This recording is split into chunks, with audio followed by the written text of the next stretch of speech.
الحمد لله رب العالمين والصلاة والسلام عليك يا صفوة الأنبياء والمرسلين أما بعد فأعوذ بالله من الشيطان الرجيم بسم الله الرحمن الرحيم. قال الله تبارك وتعالى في القرآن الكريم: قل للمؤمنين يغضوا من أبصارهم ويحفظوا فروجهم ذلك أزكى لهم إن الله خبير بما يصنعون. صدق الله العظيم وبلغنا رسوله النبي الكريم. لائق احترام محترم احبہ، آج کی اس نشست میں ہم ایک انتہائی حساس اور انتہائی اہم موضوع پر کلام کریں گے۔ مدارس اسلامیہ، مدارس دینیہ کے منتظمین، مدرسین، مفتیان کرام اور علماء کرام کی بارگاہ میں چند گزارشات پیش کریں گے۔ یہ صرف اور صرف ہند و پاک کے علماء کرام کے لیے نہیں ہے۔ آج کی اس نشست میں جو گفتگو کی جائے گی وہ گفتگو برطانیہ اور ویسٹ میں رہنے والے علماء کرام، طلاب العلم جو مختلف دینی مدارس میں، دینی انسٹیٹیوٹس میں پڑھتے ہیں اور پڑھنے پڑھانے سے تعلق رکھنے والے احبہ کے لیے خصوصی طور پر آج کی گفتگو ہوگی۔ جیسا آپ جانتے ہیں کہ ویسٹ میں رہنے والے، یورپین ممالک میں رہنے والے بے شمار ایسے طلاب العلم ہیں جو یہاں سے عرب ممالک کا سفر کرتے ہیں، عرب شریف میں دین اسلام کی علوم و فنون پڑھنے کے لیے جاتے ہیں، جامعۃ الازہر میں جاتے ہیں، ملک شام میں جاتے ہیں، اور صحیح اور درست تربیت نہ ہونے کی وجہ سے بے شمار ایسے مسائل ہیں جو انہیں وہاں جا کر پریشان کرتے ہیں۔ تو یہ اس حوالے سے بھی اہم ہے کہ ہمارے جتنے طلبہ علم دین حاصل کرنے کے لیے جامعۃ الازہر میں جاتے ہیں، میرے خیال میں ان کے لیے بہت ضروری ہے کہ ان کی روانگی سے قبل ایک خاص کورس ترتیب کیا جائے جس میں ان کی تربیت کی جائے، ان کو بتایا جائے کہ عرب دنیا میں ہر چند کے علماء کہ جن کا فتویٰ پوری دنیا میں، پورے عالم اسلام میں سند کی حیثیت رکھتا ہے، اور اتنے بڑے نام والے علماء کرام جب مذاہب اربعہ کے خلاف قول پر فتویٰ دیتے ہوئے نظر آتے ہیں تو اس وقت ہمارے احبہ بھی، سواد اعظم اہل سنت والجماعت سے تعلق رکھنے والے طلاب العلم، وہ بھی ان کے ان فتاویٰ پر قائل ہو جاتے ہیں اور ان کے نظریات کو تسلیم کر لیتے ہیں۔ لہذا میں سمجھتا ہوں کہ ان طلاب العلم کی تربیت انتہائی اہم ہے۔ انہیں عرب دنیا کے علماء کے نظریات کا علم نہیں ہوتا۔ یاد رکھیے کہ ہر میلاد منانے والا سنی نہیں ہوتا۔ یہ ضروری نہیں ہے کہ ہر وہ شخص جو محافل میلاد کا انعقاد کرے وہ سنی ہے۔ ایسے بے شمار علماء کرام عرب دنیا میں ہیں جو محافل میلاد کا انعقاد کرتے ہیں، حضور اکرم صلی اللہ علیہ وآلہ وسلم کی نعت پڑھتے ہیں، قیام تعظیمی بجا لاتے ہیں، لیکن اور اس پر ان کے مناظرے بھی ہیں، ان کی کتابیں بھی ہیں، ڈیبیٹس بھی کرتے ہیں، بہت تحقیقی کام بھی انہوں نے کیا ہے۔ توسل پر ان کا بڑا کام ہے، اس کے علاوہ استغاثہ پر ان کا بڑا کام ہے۔ اگر آپ اگر آگے آ جائیں، پیچھے کوئی نہ بیٹھے، ڈسٹربنس ہو رہی ہے، سارے جتنے بھی بردرز ہیں قریب آ جائیں۔ تصوف پر ان کی کتابیں ہیں اور دیگر بد مذہبوں سے ان کے مناظرے بھی ہوتے ہیں۔ ہمارے ہند و پاک کے بے شمار ایسے علماء ہیں جو ان کی کتابوں سے استفادہ بھی کرتے ہیں۔ اب چونکہ ان کے یہ نظریات بالکل ہمارے نظریات کی طرح ہیں، تو جب ان کے حوالے سے کوئی ایسی شاذ بات یا ایسا فتویٰ بیان کیا جائے جو مذاہب اربعہ کے خلاف ہو تو ہمارے اہل سنت فوراً کہہ دیتے ہیں کہ نہیں، یہ تو اپنے ہیں، یہ تو میلاد منانے والے ہیں، یہ تو صوفیہ کے ماننے والے ہیں، یہ تو قادری ہیں، نقش بندی ہیں، دیگر سلاسل سے ان کا تعلق ہے، تو یہ غلط نہیں ہو سکتے۔ تو اس حوالے سے اس بات کی بھی تنقید کرنا چاہوں گا ابتدا میں کہ ہر میلاد منانے والا سنی نہیں ہوتا۔ یہاں سے عرب دنیا میں جاتے ہیں، ان کی تربیت انتہائی ضروری ہے۔ اسی لیے میں نے ابتدا میں یہ کہا کہ آج کی یہ گفتگو ہمارے مدارس دینیہ، درس نظامی کی انسٹیٹیوٹس پاکستان میں، ہندوستان میں، وہاں کے مدرسین کے لیے بھی یہ انتہائی ضروری ہے کہ وہ عرب دنیا کے کچھ ایسے علماء، سارے ایسے نہیں ہیں، کچھ ایسے علماء جن کے نظریات، جن کے اعتقادات اور فقہی مسائل میں جن کے فتاویٰ ائمہ اربعہ کے قول کے خلاف ہوتے ہیں، ان کے حوالے سے ہم اپنے طلاب العلم کی تربیت ضرور کریں۔ اس حوالے سے جیسا کہ آپ جانتے ہیں کہ حال ہی میں ایک فتویٰ دیا گیا، اور وہ کسی عام شخصیت کا نہیں ہے، ایک ایسا بڑا نام کہ جن کو عرب دنیا میں بالخصوص جامعۃ الازہر میں اہل سنت والجماعت کا امام سمجھا جاتا ہے، اور آج پوری دنیا میں اہل سنت والجماعت میں ان کا فتویٰ سند کی حیثیت رکھتا ہے۔ میری مراد سابق مفتی جمہوریہ مصریہ شیخ علی جمعہ ہیں۔ شیخ علی جمعہ نے حال ہی میں فتویٰ دیا ہے کہ اجنبیہ عورت کا اجنبی مرد سے مصافحہ جائز ہے، یعنی ایک عورت کا ایک اجنبی مرد سے مصافحہ جائز ہے۔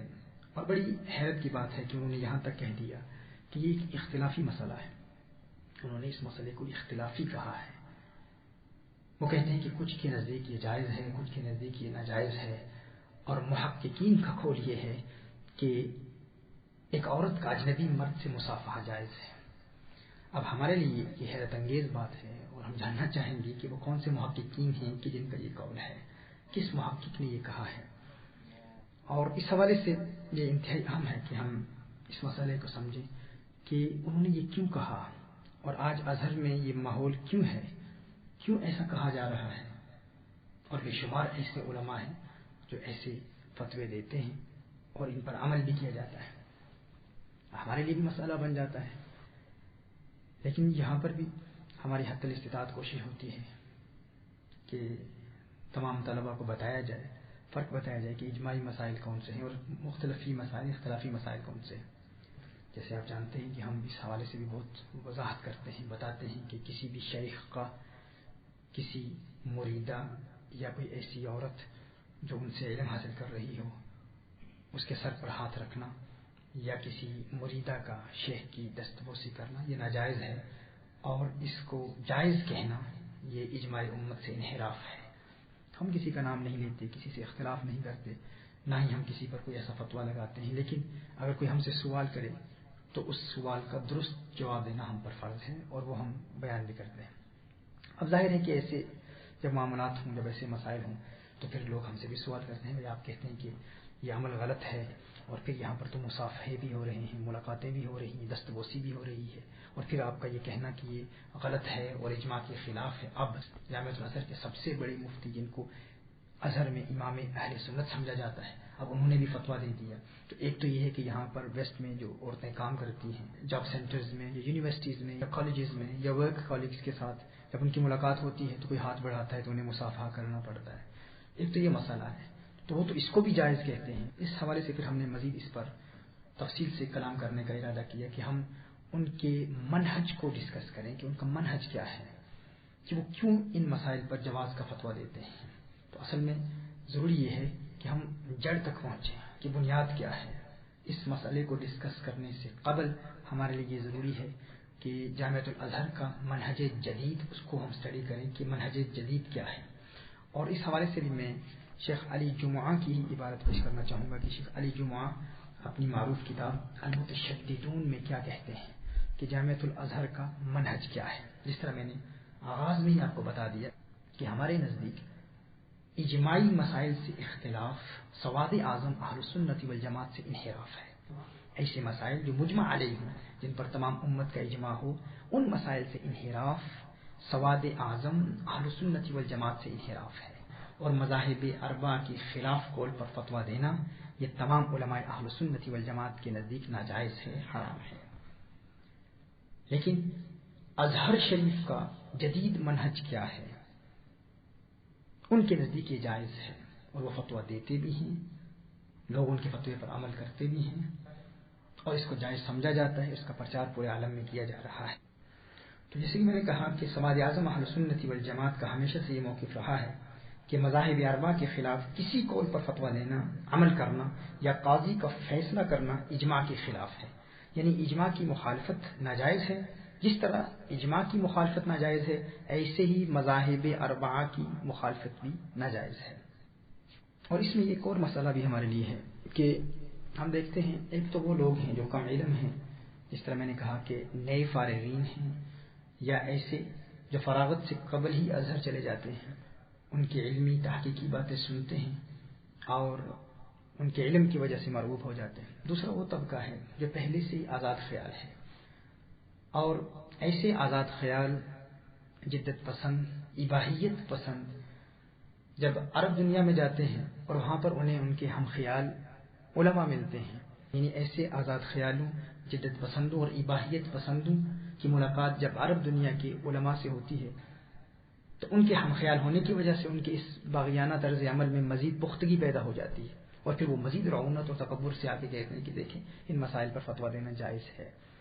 پاکستان اور ہندوستان میں واپس آتے ہیں، جب یو کے میں واپس آتے ہیں، امریکہ میں، یورپین کنٹریز میں، تو کچھ تو ایسے ہیں، ماضی میں ایسا نہیں تھا.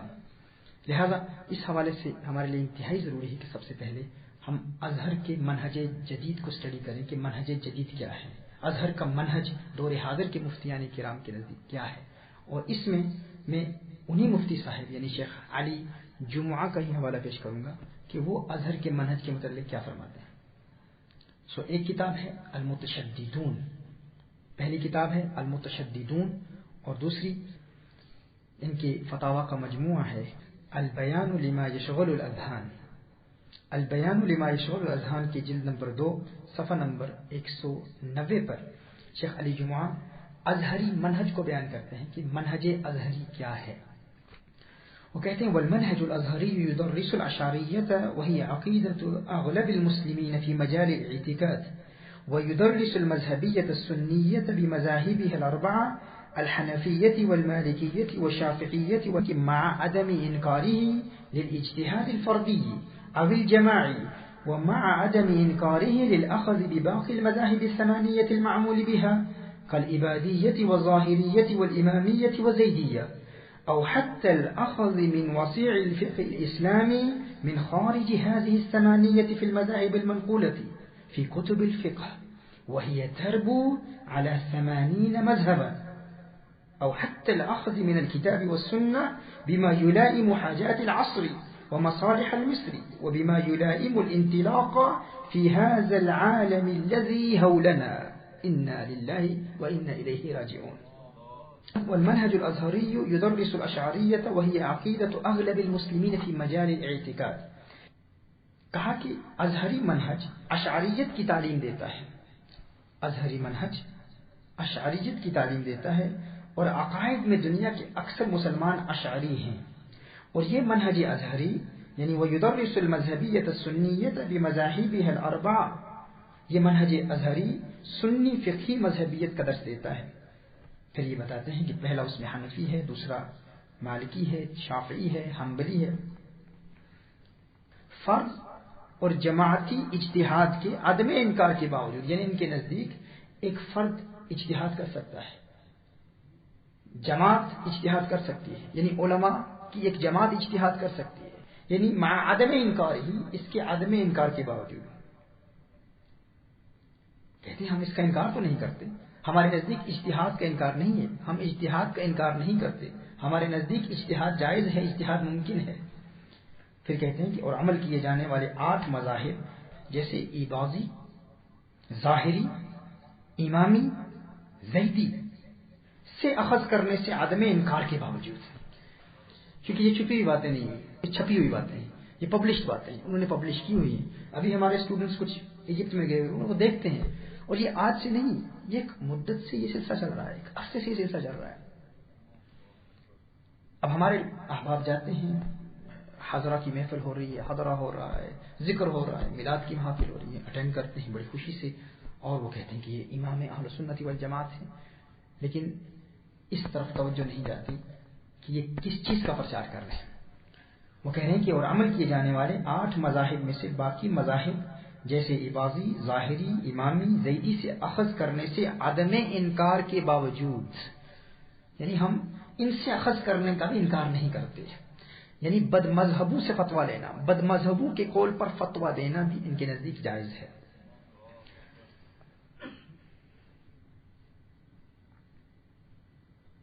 اور پھر یہ کہتے ہیں اور باقی 4 جن پر عمل کیا جاتا ہے جیسے عبادی، ظاہری، امامی، زیدی، یعنی اگر ان پر بھی کوئی عمل کرے گا تو جامعۃ الازہر ان پر انکار نہیں کرے گا، جامعۃ الازہر ان پر انکار نہیں کرے گا، یعنی ان کے نزدیک ان گمراہ مذاہب کے قول پر عمل کرنا بھی درست ہے.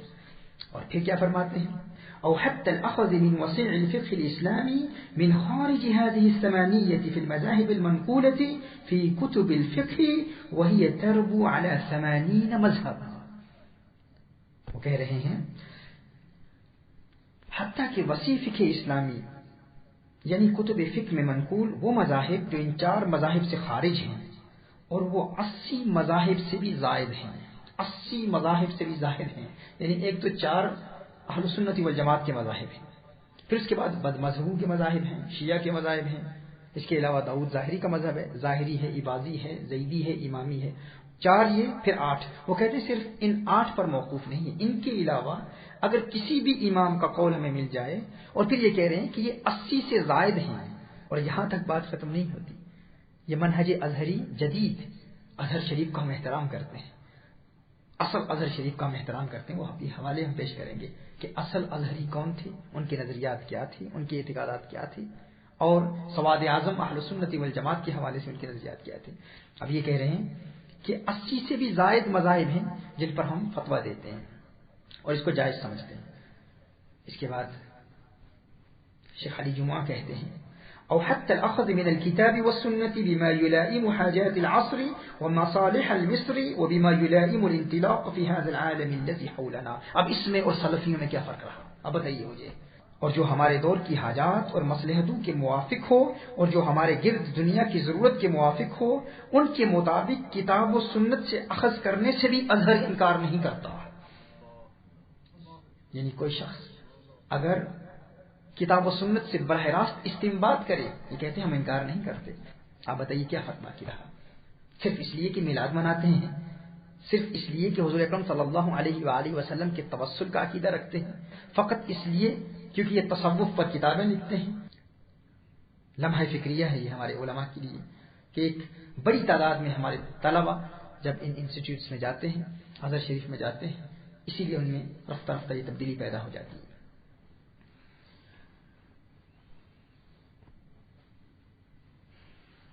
تو یہ فرما رہے ہیں کہ اور ہمارے گرد دنیا کی ضرورت کے موافق ہو، یعنی اور جو ہمارے دور کے حاجات اور مصلحتوں کے موافق ہو، اور جو ہمارے گرد دنیا کی ضرورت کے موافق ہو، ان کے مطابق قرآن و سنت سے اخذ کرنے سے بھی ازہر انکار نہیں کرتا.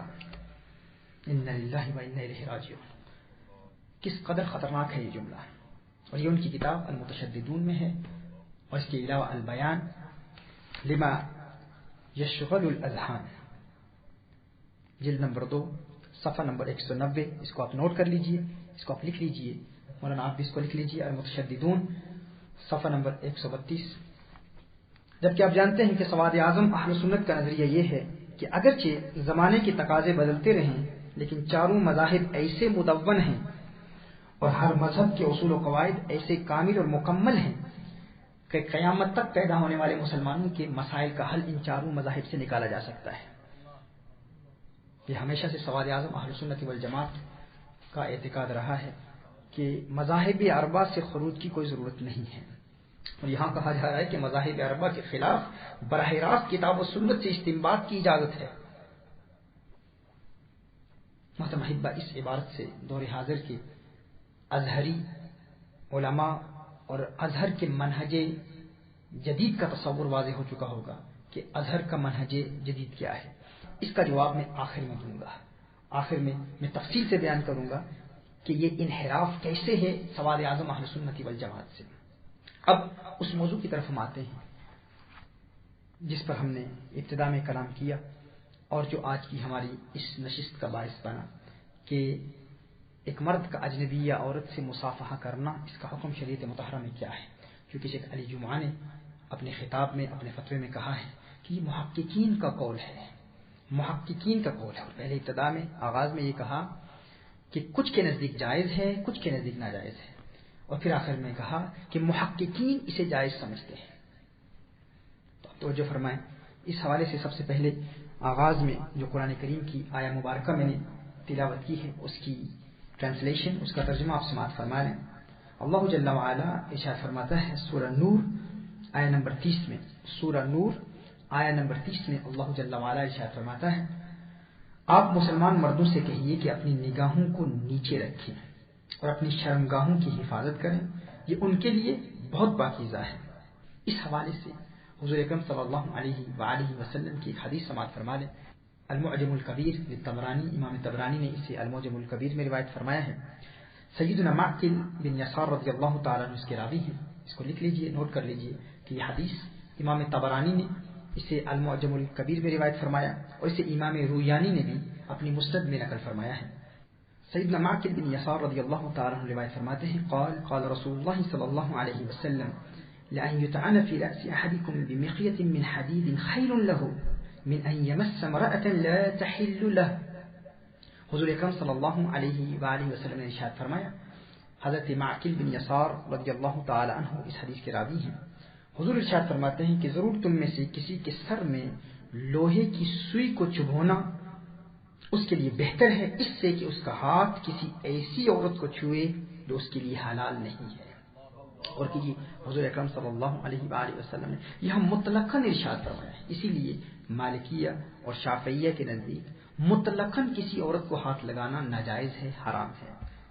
یعنی وہ فرق نہیں کرتے کہ اگر بوڑھی عورت ہو تو اسے ہاتھ لگانا جائز ہے، اگر جوان ہے تو اسے ہاتھ لگانا ناجائز. لکھ لیجئے، مالکیہ اور شافعیہ کے نزدیک کیونکہ حدیث میں حضور اکرم صلی اللہ علیہ وآلہ وسلم نے مطلقاً ارشاد فرمایا ان یمس امرأة لا تحل له، چونکہ حضور اکرم صلی اللہ علیہ وسلم نے مطلقاً ارشاد فرمایا تو مالکیہ اور شافعیہ نے اسے مطلق ہی رکھا کہ اگر عورت بوڑھی ہو یا جوان ہو، عورت کو ہاتھ لگانا، عورت سے مصافحہ کرنا ناجائز ہے، حرام ہے. اس حوالے سے سب سے پہلے ہم مذاہب اربعہ کے اقوال ان کی مستند کتابوں سے بیان کرنے سے قبل میں چاہوں گا اجمالاً تمام مذاہب کا خلاصہ پیش کرتا ہوں. اور یہ خلاصہ میں پیش کر رہا ہوں، یہ عبارت ہے، اس عبارت کو آپ نوٹ کر لیجئے. الموسوعۃ الفقہیۃ الکویتیہ جو وزارت الاوقاف والشؤون الاسلامی کویت سے شائع کی گئی ہے، یہ 34 جلدوں کا مجموعہ ہے اور جلد نمبر 29 صفحہ نمبر 296 کی یہ عبارت آپ کی بارگاہ میں پیش کر رہا ہوں. لا خلاف بین الفقهاء في عدم جواز مس وجه الأجنبية وكفيها وإن كان يأمن الشهوة. کہا کہ اس میں علماء کا اختلاف نہیں ہے، اجنبی یا عورت کے چہرے اور ہتھیلیوں کو چھونے کے عدم جواز میں فقہا کے درمیان کوئی اختلاف نہیں ہے، اگرچہ چھونے والا شہوت سے بے خوف ہو.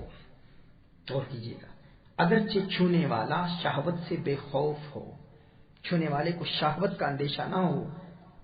کہا کہ اس میں کسی عالم کا کوئی اختلاف نہیں ہے.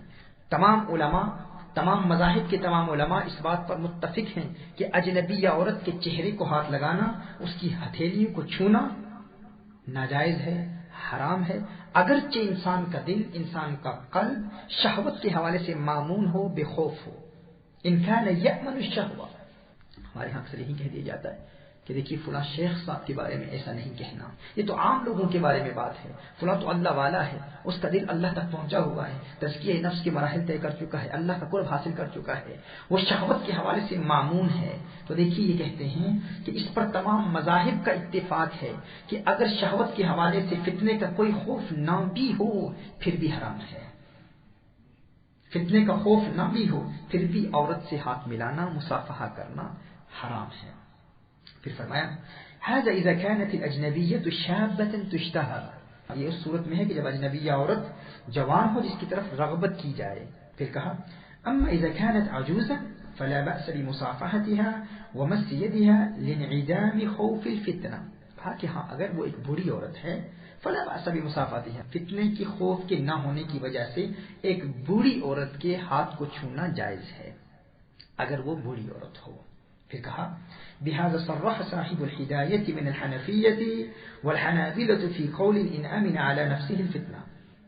کہا کہ حنفیہ میں سے صاحب ہدایہ نے اس کی صراحت فرمائی اور حنابلہ نے ایک قول میں اس کی صراحت فرمائی، یعنی اگر چھونے والا اپنے نفس پر فتنے سے بے خوف ہو تو بوڑھی عورت کو چھوا جا سکتا ہے، اس سے مصافحہ کیا جا سکتا ہے.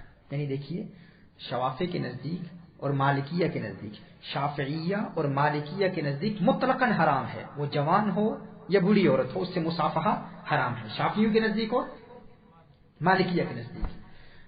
احناف اور حنابلہ کا قول یہ ہے، احناف کہتے ہیں کہ اگر بوڑھی عورت ہے تو جائز ہے، اگر جوان ہے تو اس سے مصافحہ کرنا حرام ہے. حنبلیہ بھی یہی کہتے ہیں اگر بوڑھی ہے تو جائز ہے، اگر جوان ہے تو حرام ہے. وذهب المالكية والشافعية إلى تحريم مس الأجنبية من غير تفرقة بين الشابة والعجوز. کہا کہ مالکیہ اور شافعیہ جوان اور بوڑھی عورت کے درمیان فرق کیے بغیر مطلقاً اجنبی عورت کے چھونے کو حرام قرار دینے کی طرف گئے. یعنی مالکیہ اور شافعیہ کے نزدیک وہ بوڑھی ہو جوان ہو ہر صورت میں مطلقاً بغیر فرق کیے، من غیر تفریقہ، بغیر فرق کیے انہوں نے کہا کہ عورت سے مصافحہ کرنا حرام ہے. اب کوئی شخص کہہ سکتا ہے کہ یہ الموسوعۃ الفقہیۃ الکویتیہ یہ معاصر علماء کی کاوش ہے، تو ان احباب کے لیے ہم براہ راست مذاہب اربعہ کے مستند حوالے پیش کرتے ہیں۔ سب سے پہلے ہم آغاز کرتے ہیں شافعیہ کی کتابوں سے۔ اس حوالے سے سب سے پہلے میں منہاج الطالبین و عمدۃ المفتیین کا حوالہ پیش کرنا چاہوں گا۔ یاد رکھیے مذہب شافعی کے محرر امام ابو زکریا یحییٰ بن شرف نووی رحمہ اللہ یہ محرر ہیں مذہب شافعی کے، اور یہ اصحاب الترجیح میں سے ہیں۔ متوفی 676 ہجری، ان کا انتقال 676 ہجری میں ہوا۔ انہوں نے مذہب شافعی میں مفتہ بہی متن لکھا ہے، منہاج الطالبین و عمدۃ المفتیین۔ اس کی کتاب النکاح میں امام نووی رحمہ اللہ ارشاد فرماتے ہیں وَيَحْرُمُ النَّظْرُ فَحْلٍ بَالِغٍ إِلَى عَوْرَةِ حُرَّةٍ كَبِيرَةٍ أَجْنَبِيَّةٍ، بالغ مرد کا بڑی آزاد اجنبی عورت کے عورہ کی طرف دیکھنا حرام ہے۔ اب بڑی سے مراد یہ ہے کہ ایسی لڑکی جس کی طرف عام طور پر مردوں کو رغبت ہو، یعنی وہ اس عمر تک پہنچ چکی ہو کہ عام طور پر مردوں کو اس کی طرف رغبت ہوتی ہو، ایسی لڑکی کی جانب دیکھنا حرام ہے۔ اب یہاں پر امام نووی رحمہ اللہ دیکھنے کا ذکر فرما رہے ہیں کہ دیکھنا حرام ہے۔ پھر امام نووی فرماتے ہیں وَكَذَا وَجْهِهَا وَكَفَّيْهَا عِنْدَ خَوْفِ فِتْنَةٍ، فرماتے ہیں اسی طرح اس کے چہرے کو دیکھنا اور اس کی ہتھیلیوں کو دیکھنا بھی ناجائز ہے جب فتنے کا خوف ہو۔ پھر فرماتے ہیں وَكَذَا عِنْدَ الْأَمْنِ عَلَى الصَّحِيحِ، فرماتے ہیں کہ ہاں ایسا ہی امن کی حالت میں بھی، یعنی اگر کوئی شخص فتنے کے حوالے سے مامون ہو، فتنے کا اندیشہ نہ ہو، فتنے کا خوف نہ ہو، پھر بھی کسی عورت کے چہرے کو دیکھے یا اس کی ہتھیلیوں کو دیکھے، امن کی حالت میں بھی حرام ہے، امن کی حالت میں بھی ناجائز ہے۔ یہ امام نووی فرما رہے ہیں، یہ شافعی فقہ میں ہے، یعنی شافعی فقہ میں امام نووی کے نزدیک ایک بالغ مرد کا ایک عورت کے چہرے کو دیکھنا، اس کی ہتھیلیوں کو دیکھنا حرام ہے، فتنے کا خوف ہے یا نہیں ہے۔ پھر فرماتے ہیں وَإِنَّ الْمُرَاهِقَ كَالْبَالِغِ، وَإِنَّ الْمُرَاهِقَ كَالْبَالِغِ، اور مراہق بھی بالغ کے حکم میں ہے۔ اور مراہق ایسے لڑکے کو کہتے ہیں جو بلوغت کی عمر کے قریب ہو لیکن ابھی بالغ ہوا نہیں ہو، یعنی اس طرح فرمایا کہ ایک بالغ مرد کے لیے ایک عورت کو دیکھنا حرام ہے، اب کہا کہ مراہق کے لیے بھی عورت کو دیکھنا حرام ہے۔ پھر چند جملوں کے بعد ارشاد فرماتے ہیں وَالْأَصَحُّ جَوَازُ نَظْرِ الْمَرْأَةِ إِلَى بَدَنِ أَجْنَبِيٍّ سِوَى مَا بَيْنَ سُرَّتِهِ وَرُكْبَتِهِ إِن لَّمْ تَخَفْ فِتْنَةً۔ امام نووی کہتے ہیں اصح یہ ہے کہ عورت کا اجنبی کے بدن کو ناف اور گھٹنے کے درمیان کے سوا دیکھنا جائز ہے اگر فتنے کا خوف نہ ہو۔ اب یہاں پر چونکہ امام نووی رحمہ اللہ کی یہ کتاب منہاج الطالبین یہ دراصل امام رافعی کی کتاب کا اختصار ہے، تو امام نووی رحمہ اللہ چونکہ اصحاب ترجیح میں سے ہیں اور شافعی فقہ کا یہ قاعدہ ہے، شافعی فقہ کا یہ اصول ہے، یہ قانون ہے، امام نووی رحمہ اللہ بھی اصحاب ترجیح میں سے ہیں اور امام رافعی بھی اصحاب ترجیح میں سے ہیں۔ امام نووی کی یہ کتاب منہاج الطالبین امام رافعی کی کتاب کا اختصار ہے، تو اس میں امام رافعی کا قول بھی انہوں نے نقل کر دیا ہے۔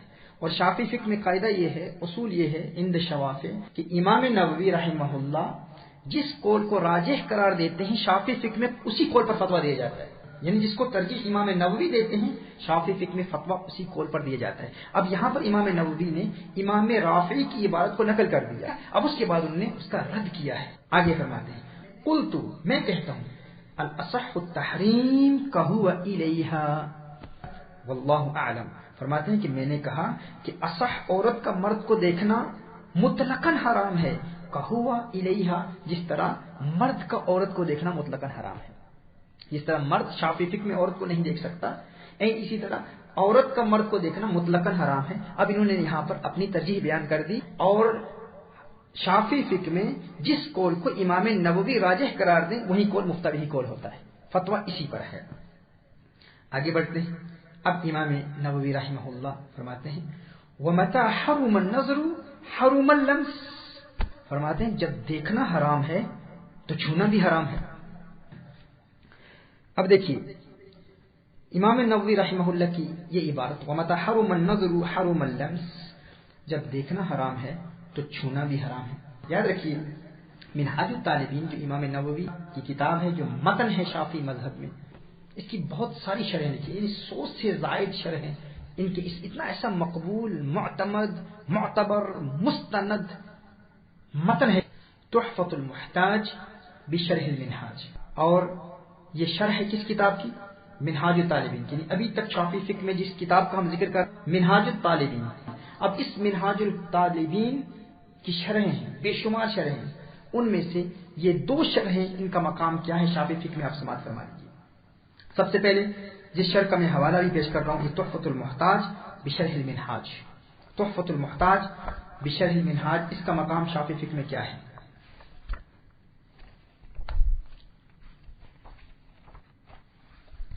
جس طرح ہمارے ہاں آپ جانتے ہیں کہ فتاوی عالمگیری یہ 500 اکابر علماء کی کاوش ہے، اسی طرح شافعی فقہ کی یہ کتاب تحفۃ المحتاج بشرح المنہاج یہ ایک انتہائی اہم کتاب ہے، اور سینکڑوں علماء نے اس کتاب پر تنقیدیں کی، اس کتاب کی تصحیح کی اور اس کتاب کی تصدیق کی. اس حوالے سے، اور یہ 2 شرحیں بہت معروف ہیں، یعنی شافعی فقہ کے متن منہاج الطالبین کی سینکڑوں شرحیں ہیں، جن میں متأخرین علماء میں سے 2 کی شرحیں معروف ہیں. ایک اس میں تحفۃ المحتاج بشرح المنہاج ہے، اور دوسری نہایت المحتاج الی شرح المنہاج. تو پہلی کون سی آپ لکھ لیں؟ پہلی ہے تحفۃ المحتاج بشرح المنہاج، اور دوسری نہایت المحتاج الی شرح المنہاج. یہ دونوں کتابیں ایک ہی متن کی شرحیں ہیں، 100 سے زائد شرحیں ہیں. اس میں کچھ متداول ہیں، جس طرح شرح المحلی ہے، مغنی المحتاج ہے، یہ متداول شرح ہیں. اور متأخرین شوافی کی کتابوں میں سے یہ 2 کتابیں ہیں، تحفۃ المحتاج بشرح المنہاج اور نہایت المحتاج الی شرح المنہاج. مصر کے رہنے والے امام شمس الدین محمد رملی، یہ مصر کے رہنے والے امام شمس الدین محمد رملی جو امام شہاب الدین احمد رملی کے بیٹے ہیں. امام شمس الدین محمد رملی یہ امام شہاب الدین احمد رملی کے بیٹے ہیں. یہ ان کی شرح ہے نہایت المحتاج الی شرح المنہاج. اور دوسری شرح حضرت امام احمد بن حجر حیثمی مصری ثم مکی ازہری، یہ بھی ازہری ہیں، ابن حجر مکی بھی ازہری ہیں. اب ہم شیخ علی جمعہ اور ان کے ماننے والے ہند و پاک کے مفتیان کرام جو ان کی تعلیمات کا پرچار کر رہے ہیں، ان کو ہم یاد دلانا چاہتے ہیں کہ آپ کہتے ہیں کہ ازہری عالم کے فتوے کے خلاف آپ کلام کر رہے ہیں. دیکھیے وہ یقیناً ازہری ہیں، لیکن وہ جو کہہ رہے ہیں کہ عورت کا مرد سے مصافحہ جائز ہے، ہم ان سے یہ عرض کرنا چاہتے ہیں ٹھیک ہے آپ کا علمی مقام بہت بلند و بالا، بہت عرفہ والا ہے، آپ بھی ازہری ہیں، لیکن ابن حجر مکی بھی تو الازہری ہیں. امام نووی کا مقام، یہ بھی بڑے مقام پہ فائز علماء ہیں، یہ آپ سے بڑے ہیں، آپ سے پہلے ہیں، جن کی سندیں آپ کو ملی ہیں، یہ وہ ازہری ہیں. اور ان کی وجہ سے ہم ازہر کو ازہر شریف کہتے ہیں، ان کی وجہ سے ہم جامعۃ الازہر کو ازہر شریف کہتے ہیں. تو دیکھیے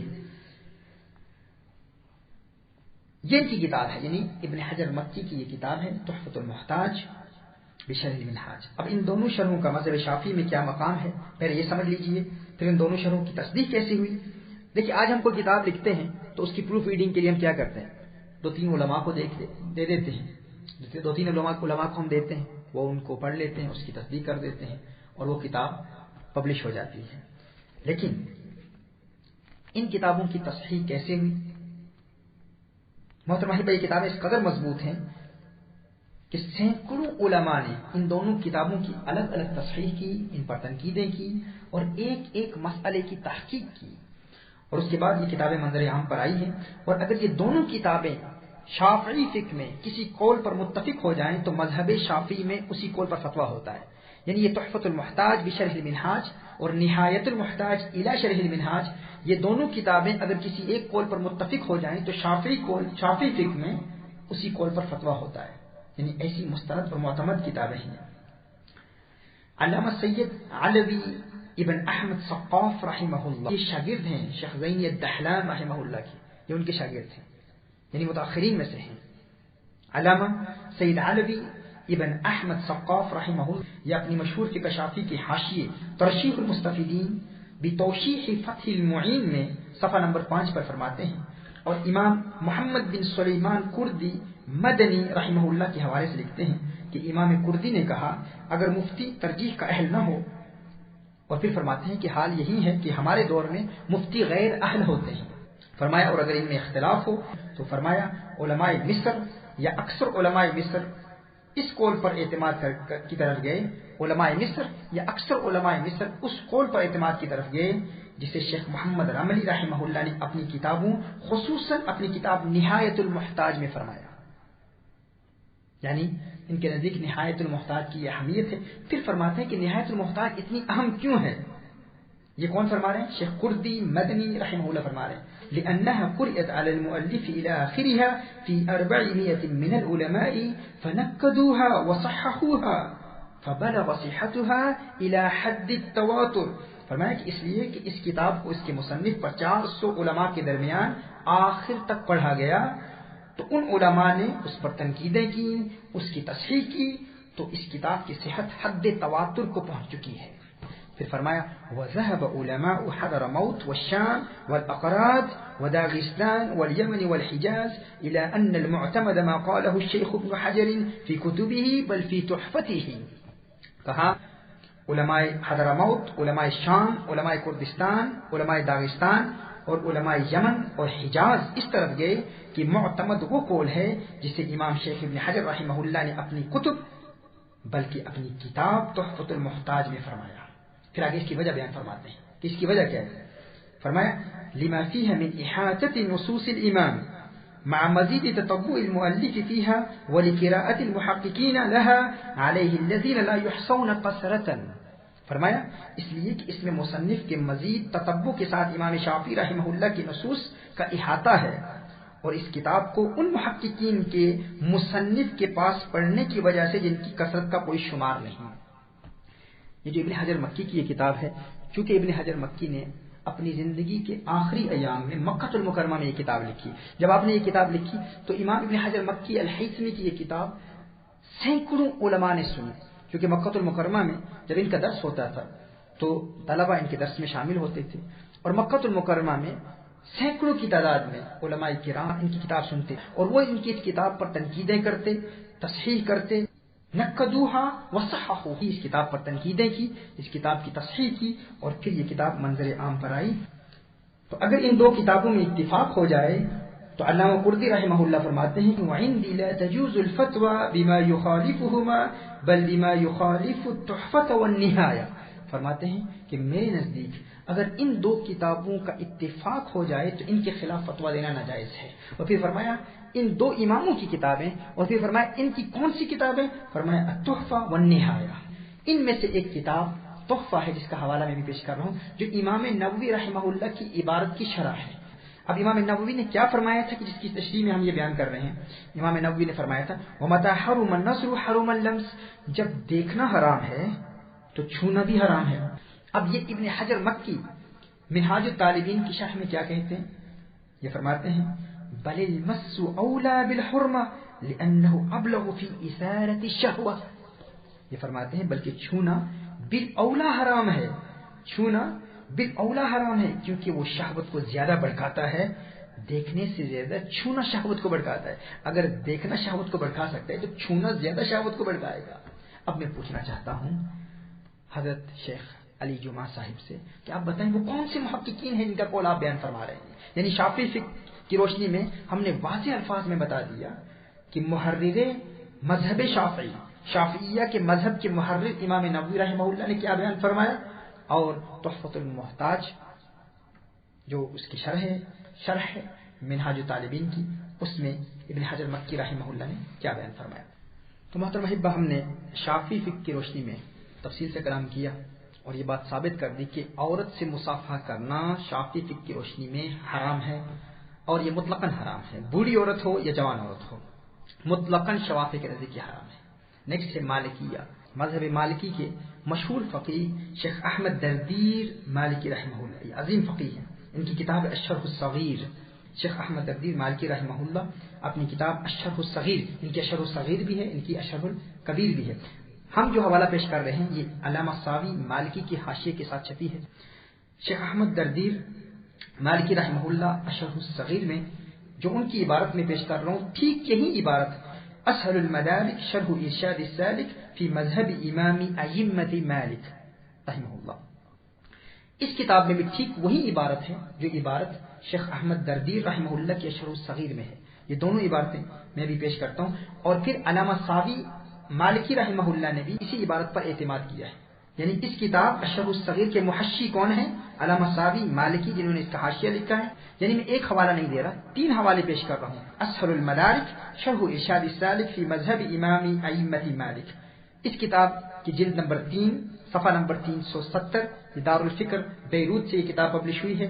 اور دوسری کتاب شیخ احمد دردیر مالکی کی الشرح الصغیر جلد نمبر 4 صفحہ نمبر 760. اس کتاب میں یہ عبارت ہے. یہ عبارت تو غور سے سماعت فرمائیں کہ مالکی فقہا اس حوالے سے کیا فرماتے ہیں. فرمایا ولا تجوز مصافحة الرجل والمرأة ولو متجالة، ولا تجوز مصافحة الرجل والمرأة ولو متجالة.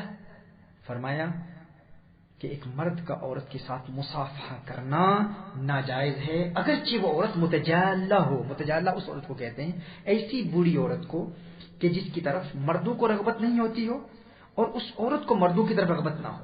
یعنی اس قدر بوڑھی ہو چکی ہے کہ نہ مردوں کو اس بوڑھی عورت کی طرف رغبت ہوتی ہو اور نہ اس بوڑھی عورت کو مردوں کی طرف رغبت ہوتی ہو، اسے متجالہ کہتے ہیں. کہا ولا تجوز مصافحة الرجل والمرأة ولو متجالة، مرد کا عورت کے ساتھ مصافحہ کرنا ناجائز ہے، وہ بوڑھی بھی ہو پھر بھی مصافحہ کرنا ناجائز ہے. مطلقاً بیان فرما دیا. یہ 3 حوالے مالکی فقہ کے حوالے سے کافی ہیں. اور مالکی فقہ کے اسلوب اور اصول پر ہم انشاءاللہ آنے والے لیکچرز میں جب ہم 3 طلاق پر کلام کریں گے، طلاق کے ثلاثہ پر کلام کریں گے، اس میں ہم تفصیل سے انشاءاللہ تعالی اس حوالے سے بات کریں گے کہ مالکی فقہ کا اسلوب کیا ہے، ان کا اصول کیا ہے. اب ہم پھر پوچھنا چاہتے ہیں کہ وہ محققین کون ہیں. شیخ علی جمعہ ان کی بارگاہ میں ہم پوچھنا چاہتے ہیں کہ جس کے متعلق انہوں نے بیان فرما دیا کہ محققین کا قول ہے.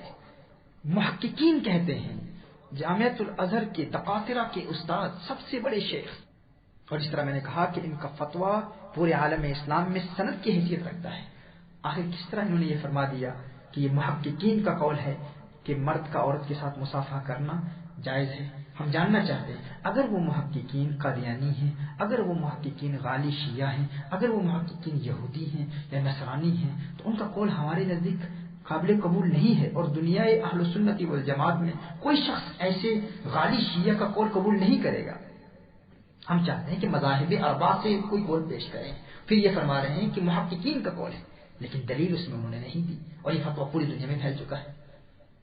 تو میں ایک مرتبہ پھر یاد کرنا چاہوں گا اپنے مدارس سے اسلامیہ، مدارس دینیہ، ہند و پاک کے علماء کی بارگاہ میں کہ ہم جب اپنے طلباء کو عرب دنیا میں بھیجیں تو ان کی تربیت کرنا انتہائی ضروری ہے. انہیں یہ بتانا ضروری ہے کہ عرب علماء کے اپنے کچھ ایسے تفردات ہیں جو سواد اعظم سے منحرف ہیں، سواد اعظم اہل سنت والجماعت سے ہٹے ہوئے. آج کی بات تو نہیں ہے، ایک مدت سے یہ مسئلہ چل رہا ہے. دیکھیے اس اصول کی بنیاد پر بے شمار ایسے فتاوی ہیں. اسی طرح اقلیتوں کی فقہ ہے، اس قدر خطیر اور خطرناک فتوے دیے ہیں کہ انسان حیران ہو جاتا ہے. لیکن اس سے قبل چونکہ ہمارا طریقہ کار باادب طریقہ کار ہے، ادب کے دائرے میں رہ کر علماء کا نام بھی ہم ادب سے لیتے ہیں. سب سے پہلے ہم یہ جاننا چاہتے ہیں کہ ہمارے علماء کے حوالے سے کہ ہمارے جتنے بھی علماء ہیں، ہمارے جتنے بھی بزرگ ہیں، بے شمار ایسے، اب میری چونکہ براہ راست باتیں ہو رہی ہیں، براہ راست علماء سے گفتگو ہو رہی ہے اور وہ دفاع کر رہے ہیں، وہ کہہ رہے ہیں نہیں کچھ قول ہیں. تو میں کہہ رہا ہوں یہ ساری کتابیں میرے پاس موجود ہیں. آپ بتائیں کہ یہ قول کہاں سے ہیں، کس کے قول ہیں کہ مرد عورت کے ساتھ مصافحہ کر سکتا ہے. اب ہماری وضاحت سنیں، ہم اس پر وضاحت کریں گے. ہم آپ کو بتائیں گے کہ عورت سے کیسے ملاقات کی جاتی ہے. ہم بتائیں گے کہ اگر عورت ہاتھ بڑھائے تو اسے کیا کہا جائے اوائڈ کرنے کے لیے. وہ مصافحہ کرنا چاہے تو کس طرح اوائڈ کیا جائے. یہ ایک ڈفرنٹ سبجیکٹ ہے، لیکن شریعت مطہرہ کے اصول اور قانون کو ہی بدل دیا جائے یہ ناقابل قبول ہے. اس حوالے سے میں یہ کرنا چاہ رہا ہوں کہ ہمارے وہ علماء کرام جو بغیر کسی قید کے، بغیر کسی وضاحت کے کہتے ہیں کہ ازہر شریف کے علماء جتنے بھی ہیں وہ حق پر ہیں، تو میں ان سے عرض کرنا چاہتا ہوں ایک عالم دین پاکستان کے ایک عالم دین نے دیت کے مسئلے میں ایک مسئلے میں اختلاف کیا تھا. ایک میلاد منانے والے عالم دین نے پاکستان میں دیت کے مسئلے میں اختلاف کیا تھا، مذاہب اربعہ کے خلاف فتویٰ دیا تھا، پورے پاکستان میں تہلکہ مچ گیا تھا. ایک علامہ ابو داؤد صادق رحمہ اللہ نے ایسی خطرے کی گھنٹی بجائی تھی کہ پوری پاکستان میں اس کی گونج آج تک ہمیں سنائی دے رہی ہے. انہوں نے کتاب لکھی تھی خطرے کی گھنٹی. وہ پردہ بھی فرما چکے ہیں، ان کی گھنٹی کی آواز آج بھی ہمیں آ رہی ہے. ایک مسئلے میں، دیت کے مسئلے میں مذاہب اربعہ سے اختلاف کیا تھا. آج دن تک تمام علماء ان کے خلاف ہیں. میں پوچھنا چاہتا ہوں یہ ایک مسئلے میں بات نہیں کرتی، انہوں نے تو اصول ہی بدل دیا ہے. وہ تو کم از کم اپنے آپ کو حنفی کہتے ہیں نا، یہ کہتے ہیں ہم حنفی بھی ہیں، ہم شافعی بھی ہیں، مالکی بھی ہیں، حنبلی بھی ہیں، ہم ظاہری بھی ہیں، ہم زیدی بھی ہیں، ہم امامی بھی ہیں، ہم عبادی بھی ہیں، شیعہ سے بھی لے رہے ہیں، اور پھر 80 مذاہب سے، اور پھر کہہ رہے ہیں کہ ہم براہ راست قرآن و سنت سے استنباط بھی کر سکتے ہیں. اور جب ایسا اصول بن جائے گا تو پھر عورتوں سے مصافحے کیے جائیں گے. پھر کہا جائے گا یعنی، اور کیا اصول کیا ہے کہ دیکھیں یہاں پر ماحول ایسا ہے، عورتیں بیچاری جو ہے وہ اگر کوئی ہاتھ بڑھائے تو اس کی دل شکنی ہوگی، اس کا دل ٹوٹے گا، وہ کہیں گے کہ یہ مسلمان غلط تعلیمات دے رہے ہیں، متشدد ہیں، اس لیے عورت چاہے تو مصافحہ کر لے. پھر کل یہاں کا ماحول بدلے گا، پھر مرد کہیں گے کہ عورت سے ملاقات کرنے کے لیے بوسہ دینا ضروری ہے، پھر ہم اپنی عورتوں کو کہیں گے ٹھیک ہے اب چوم بھی لو، یہ بھی جائز ہے. پھر اسی طرح رفتہ رفتہ پورا دین ہی بگڑ جائے گا. اور پھر کہا جا رہا ہے کہ محققین کا قول ہے. تو ہم جاننا چاہ رہے ہیں کہ وہ محققین کون ہیں. مزید آگے بڑھتے ہیں. ہم نے مال کی فقہ کے حوالے سے براہ راست کتابوں سے اس کو ثابت کیا کہ مال کی فقہ میں بھی عورت سے مصافحہ ناجائز ہے. آگے بڑھتے ہیں. حنبلی فقہ میں کیا فتویٰ ہے، حنابلہ کا کیا فتویٰ ہے. مذہب حنبلی کا مشہور متن ہے علامہ شرف الدین ابو النجاح حجاوی مقدسی رحمہ اللہ، جن کا وصال 963 ہجری میں ہوا. یہ مذہب مالکی کے مشہور فقیہ ہیں جن کا متن ہے متن الاقناع. حنبلی فقہ میں مشہور متن ہے، اس کا نام ہے متن الاقناع. یہ متن ہمارے پاس شرح کے ساتھ ہے، اس کی شرح ہے. فرمایا ولا تجوز مصافحة المرأة الأجنبية الشابة، یعنی جوان اجنبی عورت سے مصافحہ کرنا ناجائز ہے. جوان اجنبی عورت سے مصافحہ کرنا ناجائز ہے. اب اس کی شرح میں علامہ منصور بہوتی حنبلی مصری، یہ بھی مصری عالم ہے، متوفہ 1051 ہجری، ان کا انتقال 1051 ہجری میں ہوا. اپنے زمانے کے شیخ الحنابلہ ہیں، اپنے زمانے کے شیخ الحنابلہ علامہ منصور بہوتی حنبلی مصری رحمہ اللہ بہت بڑے فقیہ ہو گزرے ہیں. وہ اپنی شرح کشاف القناع عن متن الاقناع، یہ ان کی شرح ہے، اس میں وہ فرماتے ہیں، یعنی یہ جو عبارت میں نے متن الاقناع کی پیش کی اس کی شرح ہے. اس میں وہ فرماتے ہیں، اس کی شرح کا نام کیا ہے، کشاف القناع عن متن الاقناع. اس میں فرماتے ہیں لأنها شر من النظر، یعنی جو پہلی عبارت میں نے پیش کی نا ولا تجوز مصافحة المرأة الأجنبية الشابة، کہ ایک اجنبی جوان عورت سے مصافحہ ناجائز ہے. اس کی شرح میں یہ فرماتے ہیں لأنها شر من النظر، کیونکہ مصافحہ کرنے میں دیکھنے سے زیادہ شر ہے. یعنی جب دیکھنا حرام ہے تو اس میں تو زیادہ شر ہے، تو مصافحہ کرنا بھی حرام ہے. پھر فرماتے ہیں اما العجوز فللرجل مصافحتها على ما ذكره في الفصول والرعاية، رہی بوڑھی عورت تو آدمی کے لیے اس سے مصافحہ کرنا جائز ہے اس بنا پر جسے فصول اور رعایا میں ذکر کیا گیا. یعنی علت وہی ہوگی، علت وہی ہے کہ اگر فتنے کا اندیشہ نہ ہو تو جائز ہے، ورنہ بوڑھی عورت سے بھی حنبلی فقہ میں مصافحہ حرام ہے. یعنی حنبلیوں میں بوڑھی عورت سے مصافحہ جائز ہے اگر فتنے سے انسان بے خوف و معمون ہو، لیکن اگر فتنے کا خوف ہے تو بوڑھی عورت سے بھی مصافحہ ناجائز ہے. پھر فرماتے ہیں اب ابن منصور کی روایت علامہ بہوتی بیان فرما رہے ہیں. فرماتے ہیں مطلق فی روایت ابن منصور تکرہ مصافحۃ النساء، اور ابن منصور کی روایت میں مطلقاً فرمایا کہ عورتوں سے مصافحہ کرنا مکروہ ہے. اب یاد رکھیے حنبلی فقہ کا یہ اصول ہے کہ جب مطلقاً مکروہ بیان کیا جائے تو حنابلہ میں مکروہ تحریمی ہوتا ہے. اب یہ فرماتے ہیں کہ عورتوں سے مصافحہ کرنا مکروہ ہے، یعنی مکروہ تحریمی ہے، ناجائز ہے. یہ کس کے متعلق فرما رہے ہیں؟ اطلق فی روایت ابن منصور تکرہ مصافحۃ النساء، یعنی اس قول کے مطابق، ابن منصور کے قول کے مطابق بوڑھی عورت سے بھی مصافحہ کرنا ناجائز ہے. اس طرح میں نے پہلے بیان کیا تھا کہ حنبلیوں میں جائز ہے، لیکن کہا کہ ابن منصور کی روایت میں بوڑھی عورت سے مرد کا مصافحہ کرنا بھی ناجائز ہے، اور کہا کہ مطلقاً بیان فرما دیا. اب آگے کی عبارت قابل غور ہے. قال محمد بن عبد الله بن مهران سئل ابو عبد الله عن الرجل يصافح المرأة. محمد بن عبداللہ بن مہران فرماتے ہیں سئل ابو عبداللہ، ابو عبداللہ سے پوچھا گیا، ابو عبداللہ سے دریافت کیا گیا، سوال کیا گیا. ابو عبداللہ کون ہے؟ آپ جانتے ہیں ابو عبداللہ کون ہے؟ امام احمد بن حنبل، مجتہد مطلق. ان سے پوچھا گیا، ان سے کوشچن کیا گیا. عن الرجل يصافح المرأة، عن الرجل يصافح المرأة، یہی سوال پوچھا گیا کہ اس مرد کے بارے میں آپ کا کیا خیال ہے جو عورت سے مصافحہ کرتا ہے؟ ان نے جواب کیا دیا؟ امام احمد بن حنبل نے جواب کیا دیا؟ قال لا، قال لا، انہوں نے کہا نہیں جائز. پھر فرمایا وشدد فیہ جدا، سختی سے منع فرمایا، فرمایا نہیں، اور سختی سے منع فرمایا. وشدد فیہ جدا کے لفظ ہے، بہت سختی سے منع فرمایا، شدت فرمائی اور فرمایا ناجائز ہے. قلت فیصافحها بثوبه، یہ کہتے ہیں کہ میں نے پوچھا کہ اگر کپڑے کی آڑ لے کر مصافحہ کرے، یعنی دستانے پہن کے مصافحہ کرے، یعنی گلوز پہن کے مصافحہ کرے تو پھر؟ اب دیکھیے امام احمد بن حنبل رحمہ اللہ نے کیا فرمایا، فرماتے ہیں قال لا، فرمایا پھر بھی نہیں، مرد عورت سے مصافحہ نہیں کر سکتا، ناجائز ہے. قال لا. ایک شخص نے پوچھا کہ لیکن اگر عورت رشتہ دار ہو پھر؟ فرمایا قال لا، فرمایا پھر بھی جائز نہیں ہے. یہ کہتے ہیں میں نے پھر پوچھا، قلت ابنتہ، میں نے سوال کیا اگر اس کی اپنی بیٹی ہو تو پھر؟ فرمایا قال اذا كانت ابنته فلا باس، ہاں اگر اس کی اپنی بیٹی ہے تو پھر اس میں کوئی حرج نہیں ہے، پھر مصافحہ کر سکتا ہے. علامہ منصور بہوتی حنبلی مصری کی عبارت یہاں ختم ہوتی ہے. پھر ہم سوال کرتے ہیں کہ حنابلہ کا بھی یہی مذہب ہے. حنابلہ بھی کہتے ہیں کہ مرد کا عورت کے ساتھ مصافحہ کرنا ناجائز ہے، حرام ہے. ہم پوچھنا چاہتے ہیں کہ شیخ علی جمعہ اور ان کی تعلیمات کا پرچار کرنے والے ہمارے ہند و پاک کے علماء، ہم آپ سے پوچھتے ہیں، اور برطانیہ میں اور کچھ یورپین ممالک میں جو ان کی ویڈیو کو بہت پھیلایا جا رہا ہے، محققین کا قول ہے، تو ہم جاننا چاہتے ہیں آخر ہمیں بھی بتا دیں کہ وہ محققین کون ہیں. ہم بھی ان کی کتابوں کا مطالعہ کریں کہ وہ محقق کون ہیں جو یہ فرماتے ہیں کہ عورت کا مرد سے مصافحہ کرنا جائز ہے. اب آئیے حنفیہ احناف کا اس حوالے سے کیا موقف ہے. حنفی علماء اس کے متعلق کیا فرماتے ہیں، اور یہ علامہ منصور بہوتی حنبلی مصری کی جو کتاب ہے کشاف الکناء جلد 2 والیوم 2 اور صفحہ نمبر 155 پر یہ عبارت ہے. اب حنفی کیا کہتے ہیں؟ مذہب حنفی کی مشہور معتمد کتاب الہدایہ فی شرح بدایت المبتدی، ہدایہ جو بدایت المبتدی کی شرح ہے.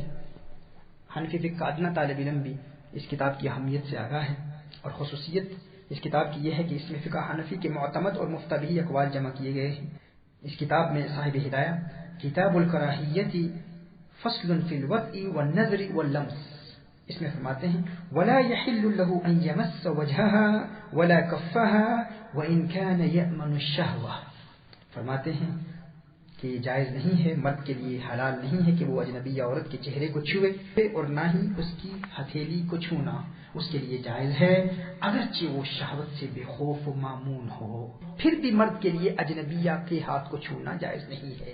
اب ہمارا یہ کہنا کہ ہمارے شیخ صاحب اگر کسی اسٹوڈنٹ کے سر پر، کسی مریدہ کے سر پر دست شفقت رکھتے ہیں، یا کوئی مریدہ ان کی دست بوسی کرتی ہے، تو وہ یہ حکم ان پر نافذ نہیں ہوتا، کیونکہ وہ روحانیت کے ایسے مقام پر فائز ہو چکے ہیں، تزکیہ نفس کے مراحل طے کر چکے ہیں، اور وہ ایسے ولی کامل ہو چکے ہیں. ان کے لیے تو جائز ہونا چاہیے کیونکہ وہ معمون ہیں، کیونکہ فتنے کا خوف نہیں ہے. تو میں یہی عرض کر رہا ہوں، صاحب ہدایہ یہی فرما رہے ہیں کہ اگر فتنے کا خوف نہیں ہے پھر بھی حرام ہے، پھر بھی ناجائز ہے. پھر فرمایا هذا إذا كانت شابة تشتهى، أما إذا كانت عجوزا لا تشتهى فلا بأس بمصافحتها ولمس يدها لانعدام خوف الفتنة. فرمایا کہ یہ اس وقت ہے جب عورت جوان ہو جس کی طرف رغبت کی جائے، اور اگر عورت ایسی بوڑھی ہو جس کی طرف رغبت نہ کی جائے تو اس سے مصافحہ کرنے اور اس کے ہاتھ کو چھونے میں کوئی حرج نہیں، فتنے کے خوف کے نہ ہونے کی وجہ سے، انعدام کی وجہ سے، لانعدام خوف الفتنہ، یعنی بوڑھی عورت سے مصافحہ کیا جا سکتا ہے، جوان عورت سے مصافحہ نہیں کیا جا سکتا. اب فتنے کے خوف سے مراد کیا ہے؟ فتنہ کیا ہوتا ہے؟ آپ کو کیسے پتہ چلتا ہے کہ فتنے کا خوف ہے یا نہیں؟ اس حوالے سے میں علامہ شربانی، انہوں نے علامہ ابن حجر مکی کی تحفۃ المحتاج کا حاشیہ لکھا. اس کے محشی علامہ شربانی ہیں، اور یہ حاشیہ بھی بہت معروف ہے. اس کی جلد نمبر 7 صفحہ نمبر 190 پر مطبوعہ دارالفکر بیروت سے یہ کتاب چھپی ہے. مذہب شافعی کے مشہور متاخر فقیہ علامہ علی شبرا مجلسی، رحمہ اللہ کے حوالے سے علامہ شروانی رحمہ اللہ لکھتے ہیں ان ضابط خوف الفتنة ان تدعوه نفسه الى مس لها او خلوة بها.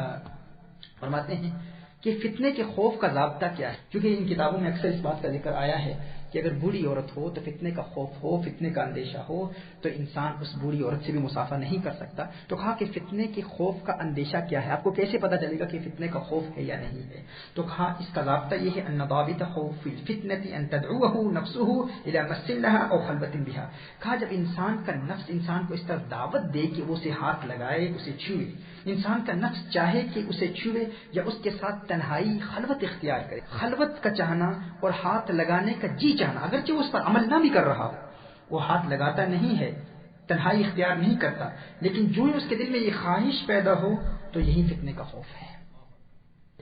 کہ اگر وہ بوڑھی عورت ہے، یہ بوڑھی عورت کے متعلق ہے، اگر وہ بوڑھی بھی ہو اور پھر بھی فتنے کا امکان ہو تو اس میرٹ پر، اس معیار پر ہم پرکھیں گے کہ کیا ہاتھ لگانے کا جی چاہ رہا ہے، تو پھر ایسی بوڑھی عورت کے ساتھ بھی اس کا مصافحہ کرنا یہ حرام ہے. تو اس تمام گفتگو کا اب میں خلاصہ پیش کرتا ہوں. ایسی بوڑھی عورت جس کی طرف عام طور پر مردوں کی رغبت نہیں ہوتی، اس سے مصافحہ کرنے میں بھی اگر فتنے کا اندیشہ ہو تو اس سے مصافحہ کرنا بھی حرام ہے، اور جوان عورت سے تو اندیشہ ہو نہ ہو ہر صورت میں حرام ہے، اور تمام فقہاء مذاہب اربعہ کا اس پر اجماع ہے، اس پر اتفاق ہے.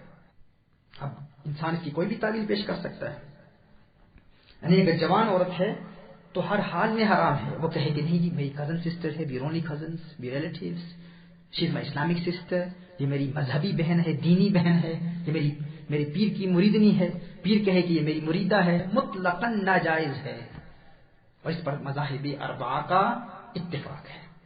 لیکن اگر کوئی مختلف فی مسئلہ ہو، اگر کوئی اختلافی مسئلہ ہو تو اس میں ہم کلام نہیں کرتے، نہ ہی شدت اختیار کرتے. ہم کہتے ہیں لیکن کتنے مسائل ہیں، اگر کوئی یہ سمجھے کہ ہم شیخ علی جمعہ سے ہمارا کوئی رابطہ ہی نہیں ہے، لیکن جب ایسے فتاویٰ یہاں پر بیان کیے جا رہے ہوں، اس کا اثر ملت اسلامیہ پر پڑتا ہے، اس کا نقصان بہت زیادہ ہوتا ہے، اور اس نقصان کا خمیازہ پھر آنے والی نسلوں کو بھگتنا پڑتا ہے. ورنہ کتنے مختلف مسائل ہیں. اگر ہم شدت کرنے والے ہوتے، جس طرح کچھ لوگوں نے مجھے بھی کہا کہ آپ بہت شدت کر رہے ہیں، یہ مسئلہ ہے، یہاں کی پرابلم ہے، ہم کہتے ہیں اگر شدت کرنے والے ہوتے، اگر فقہی اختلافی مسائل پر، تو ہم کہتے بھائی ہم روزہ 1 بجے بند کرتے ہیں، ہم 18 ڈگری کے مسئلے پر عمل کرتے ہوئے، نصف اللیل کے حکم پر عمل کرتے ہوئے، ہمارا برطانیہ میں رہ کر ہمارا روزہ 21-22 گھنٹے کا بنتا ہے. تو دیگر علماء جو فتویٰ دیتے ہیں ان کے فتوے کے مطابق وہ 1 بجے تو نہیں، وہ تو 3 بجے روزہ بند کرتے ہیں. تو اگر ہم ضدی ہوتے یا متشدد ہوتے تو ہم تو کہتے بھائی اپنا پیٹ بھرنے کے لیے آپ امت کے روزوں کو ضائع کر رہے ہیں، لیکن ہم نہیں کہتے نا، ہم انہیں فاسق کہتے ہیں، ہم نہیں کہتے، ہم کہتے ہیں مختلف اختلاف ہے، اختلافی مسئلہ ہے. کوئی ایسا اجماعی مسئلہ تو ہے ہی نہیں کہ اس پر تمام امت کا اجماع ہو چکا ہو. اب جس پر ہم عمل کر رہے ہیں، ہمارے نزدیک اس میں احتیاط زیادہ ہے، لیکن اس کا یہ مطلب نہیں ہے کہ ہم کسی مسئلے کو دوسروں پر مسلط کریں گے. جس میں اختلاف ہو تو اس اختلاف کو ہم قبول کرتے ہیں، لیکن یہ مسائل، یہ مجمع علیہ مسائل ہیں، اس پر تمام امت کا اجماع ہے.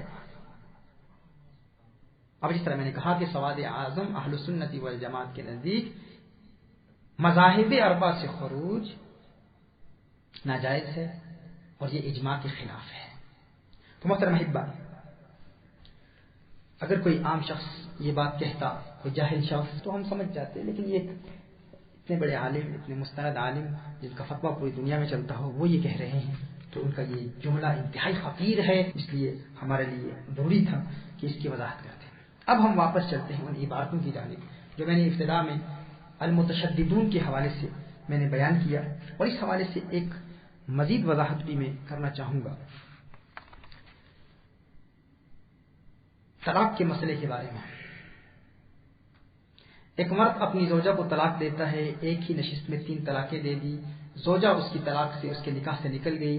اب وہ کسی زوج ثانی سے نکاح کرتی ہے، حتی تنکح زوجا غیرہ پر عمل کرتے ہوئے، اور پھر زوج ثانی سے نکاح کر کے وطی اور دخول کے بغیر زوج ثانی اس کو طلاق دے دیتا ہے. کیونکہ حنفی فقہ کی اصول کی کتابوں میں اس بات کا ذکر ہے کہ یہ شوافع کا موقف ہے کہ شافعیوں کے نزدیک بغیر وطی کے، بغیر دخول کے اگر وہ طلاق دے دے اور پھر وہ پہلے خامن کی طرف جا سکتی ہے، اس سے نکاح کر سکتی ہے. یہ بہت بڑی خطا ہے، بہت بڑی غلطی. ابن حجر مکی حیثمی نے اس پر کلام کیا ہے.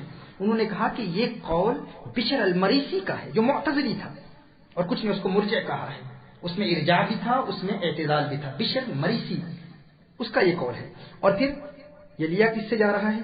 سعید ابن مسیب رضی اللہ تعالی عنہ سے. اور ابن حجر حیثمی نے کہا کہ یہ حنفیوں کی غلطی ہے. احناف کی کتابوں میں اس کا ذکر ملتا ہے کہ یہ شافعی کا قول ہے. احناف اصولیوں نے اسے غلط طور پر شافعیوں کی طرف منسوب کر دیا ہے، یہ شافعیوں کا فتویٰ نہیں ہے. اور پھر فتح القدیر میں ابن حمام رحمہ اللہ نے انہوں نے اس کی وضاحت کی. اس پر میں تفصیل سے کلام کروں گا. انہوں نے صدر شہید علیہ رحمہ کے حوالے سے کہا کہ اگر کوئی مفتی ایسا فتویٰ دیتا ہے، یعنی یہ عمل کہ عورت کو اگر طلاق دے دی جائے تو 3 طلاق کے بعد وہ زوج ثانی سے نکاح کرے اور بغیر وطی اور بغیر دخول کے، بغیر مجاوت کے اسے طلاق دے دے تو وہ پہلے خامن سے پھر نکاح کر سکتی ہے. کہا جو اس کا فتویٰ دے لعنت اللہ علیہ والملائکہ والناس اجمعین، کہا کہ ایسے مفتی پر اللہ کی لعنت ہے، اللہ کے ملائکہ کی لعنت ہے اور تمام لوگوں کی لعنت ہے. صدر شہید نے بھی یہی کہا اور اس کے علاوہ ابن حجر الحیثمی مکی نے بھی یہی کہا. اور پھر اس میں یہ کہتے ہیں وَإِنَّهُ مُخَالِفٌ لِلْإِجْمَاعِ، یہ اجماع کے خلاف ہے. اور ابن حجر مکی نے اس کو تحفۃ المحتاج میں بیان کیا ہے.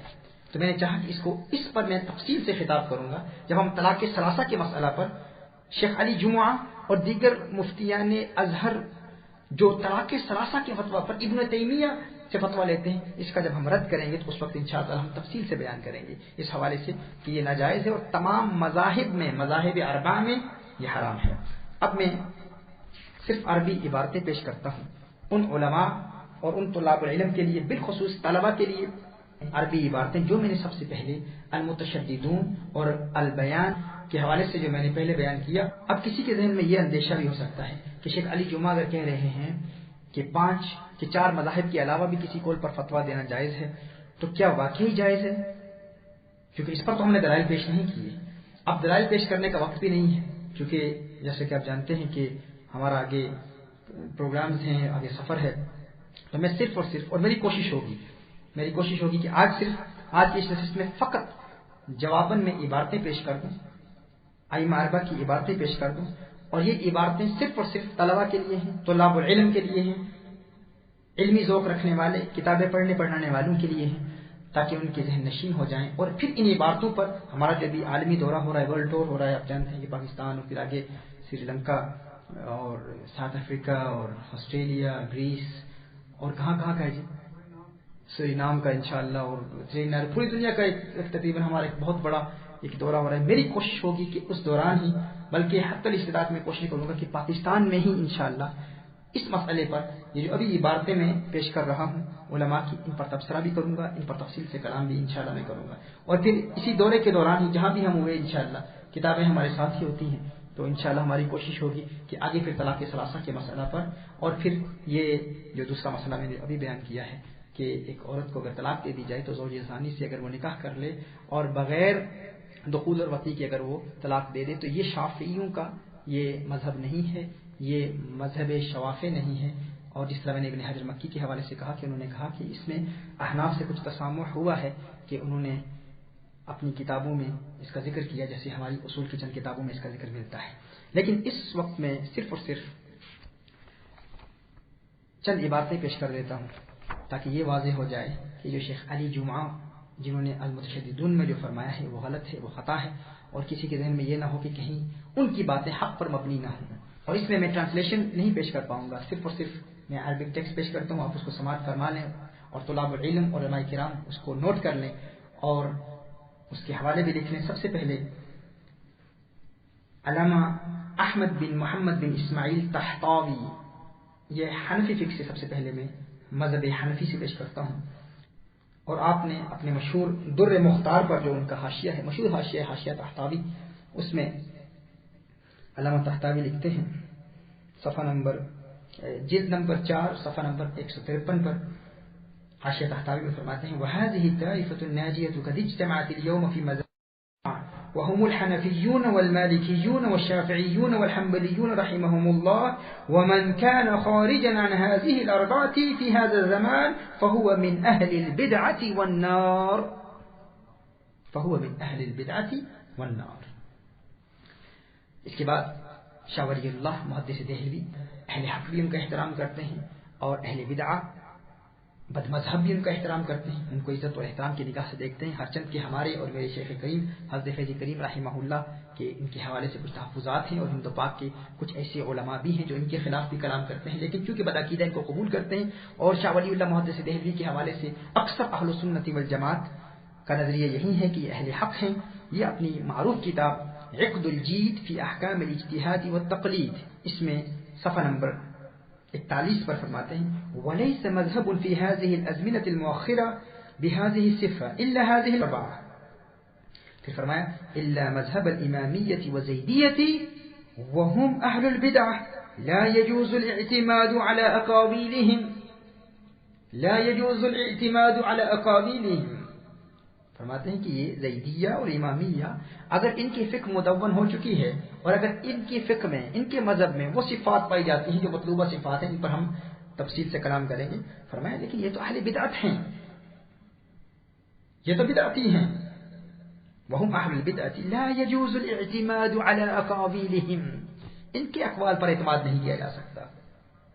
پھر آگے فرماتے ہیں مسانیہ، اس پر پھر آگے تفصیل سے کلام فرماتے ہیں۔ حضور اکرم صلی اللہ علیہ وسلم کی حدیث بیان فرماتے ہیں اتبعوا السواد الاعظم، پھر فرماتے ہیں كانت اتباعها اتباعا للسواد الاعظم والخروج عنها خروجا عن السواد الاعظم، كانت اتباعها اتباعا للسواد الاعظم والخروج عنها خروجا عن السواد الاعظم، جو بات میں شروع سے کہہ رہا ہوں کہ مذاہب اربعہ سے خروج سواد اعظم اہل سنت والجماعت سے خروج ہے۔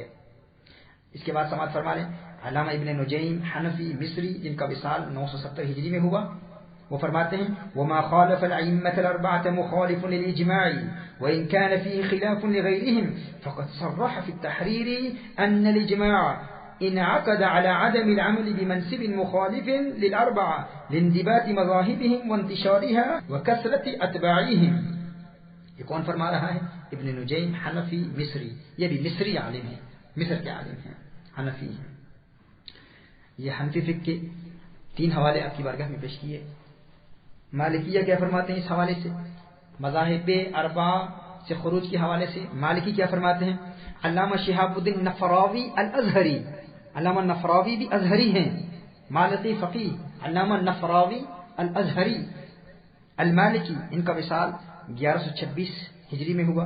اپنی مشہور کتاب الفواکہ الدوانی علی رسالۃ ابی زید القیروانی، میں نے مالکی فقہ کے حوالے سے چند باتیں ابتدا میں آغاز میں بتایا کہ علامہ دردیر کا مقام کیا ہے، اب ان کا مقام بھی میں نے بیان کرنا تھا، لیکن جب ہم تبصرہ کریں گے تو آپ کو بتائیں گے کہ مالکی فقہ میں ان کا کیا مقام ہے۔ یہ فرماتے ہیں الفواکہ الدوانی علی رسالۃ ابی زید القیروانی، جلد 2 صفحہ نمبر 356 میں، مطبوع دار الفکر بیروت۔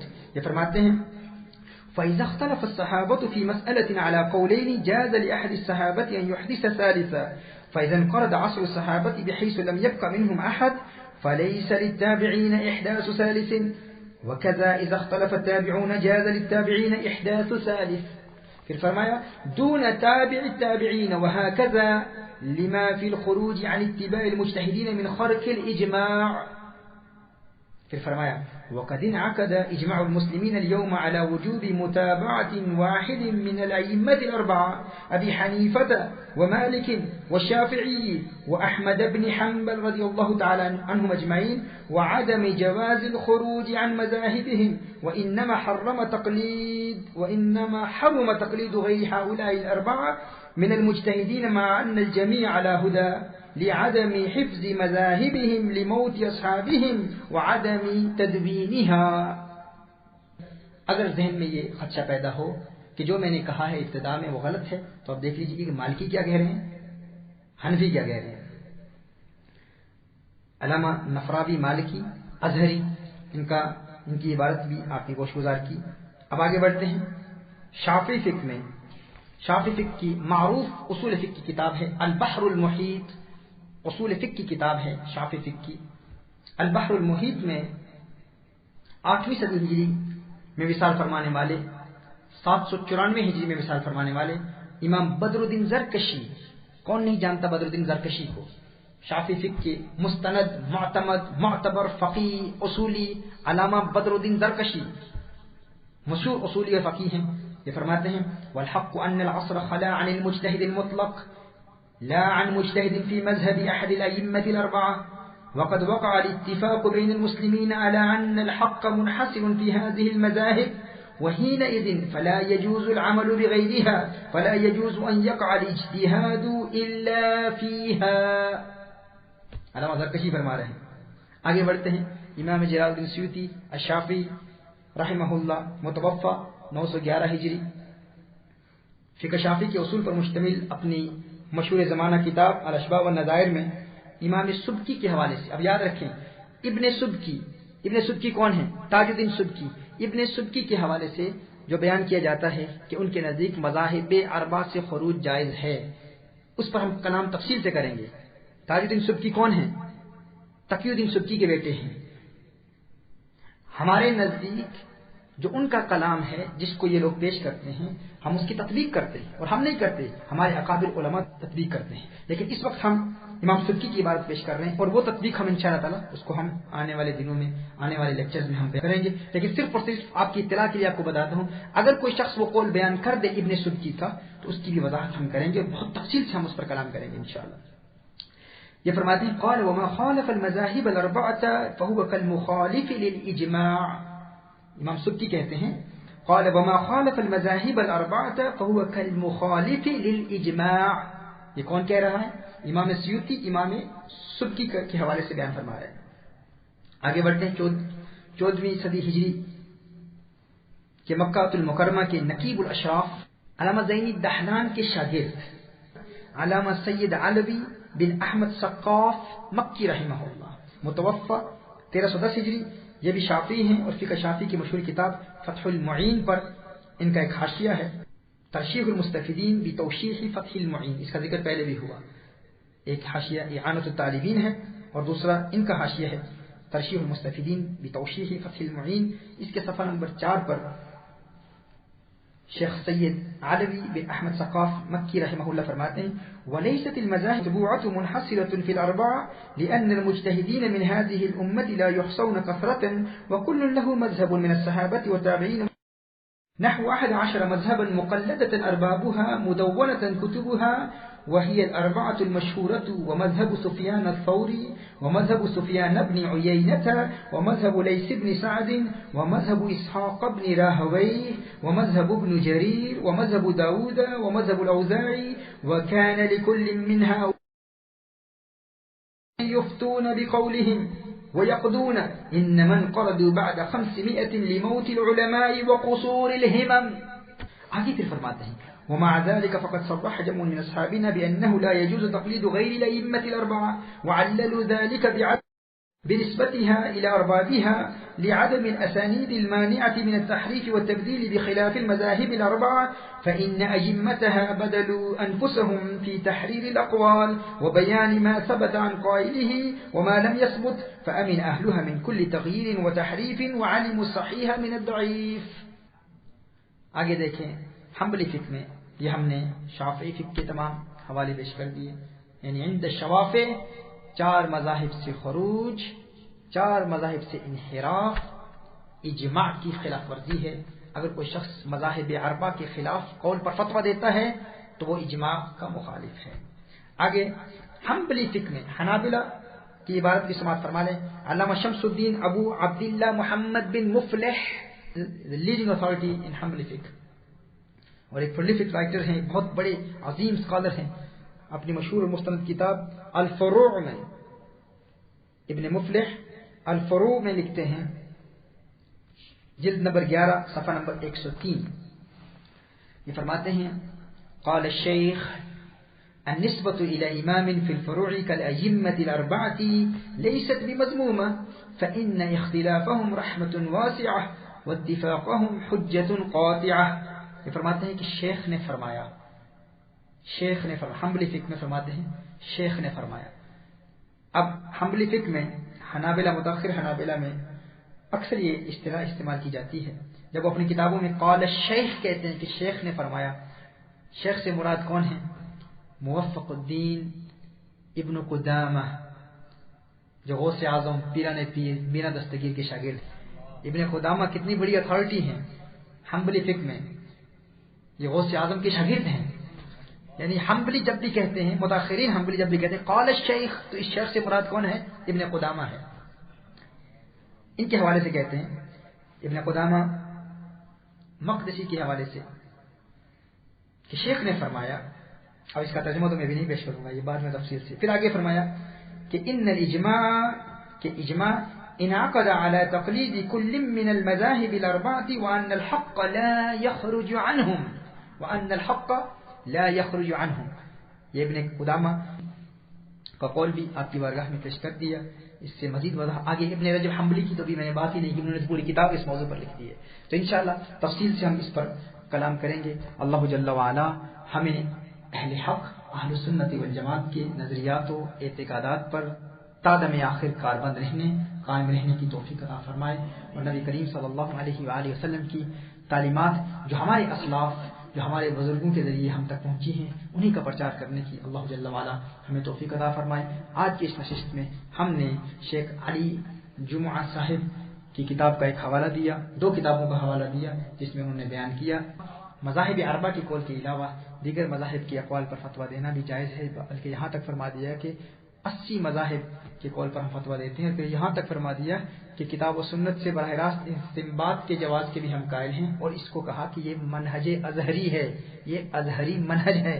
تو ہم اس حوالے سے تمام ایجوکیشنل انسٹیٹیوٹس، تمام دارالعلوم، تمام دینی درسگاہیں، مدارس دینیہ کے تمام علماء اور مدرسین کی بارگاہ میں عرض کرتے ہیں کہ ہمارے طلبہ جب جامعۃ الازہر جائیں تو اس حوالے سے علماء ان کی تربیت کریں اور ان کے سامنے یہ باتیں پیش کریں اور ان کو بتا دیں کہ علماء ازہر کے کچھ تفردات ہیں جن کے ہم قائل نہیں ہیں. اگر جانا ضروری ہے تو کم از کم اتنی تربیت طلبہ کی ہونی چاہیے. جس طرح میں نے کہا کہ وہاں کے باغیانہ طرز عمل سے لوگ اس قدر قائل ہو جاتے ہیں، مائل ہو جاتے ہیں کہ عام ناپختہ ذہن اسٹوڈنٹس، ناپختہ ذہن طلبہ جب ازہر جاتے ہیں تو اپنے ہم خیالوں سے ملتے ہیں، اور پھر یہی جدت پسندی اور اباحیت پسندی وہاں دیکھتے ہیں. تو پھر ایک وقت آتا ہے کہ مذاہب اربعہ اللہ جل وعلا ہمیں ایسی بدعت سے محفوظ فرمائے. یقیناً ہمارا بھی ایک منہج ہے، ہمارا بھی ایک نظام ہے. اس موضوع پر کلام کرنے سے ظاہری طور پر دنیا میں دیکھا جائے تو ہمارے بے شمار طلاب العلم ہیں، ہمارے احبہ یہاں پر بیٹھے ہیں جو یہ نہیں چاہتے تھے کہ میں اس بات پر کلام کروں کیونکہ نقصان ہوگا، لیکن ہم نے یہ پختہ ارادہ کیا ہوا ہے کہ ہمیں اس سے کوئی فرق نہیں پڑتا. اپنا ذاتی نقصان، اپنے انسٹیٹیوٹ کا نقصان ہم گوارا کر سکتے ہیں، لیکن ملت کا نقصان، سواد اعظم اہل سنت والجماعت کا نقصان ہمارے لیے ناقابل قبول ہے. اللہ جل وعلا ہمیں حق پر ڈٹے رہنے کی توفیق عطا فرمائے. جزاکم اللہ خیر و احسن الجزاء.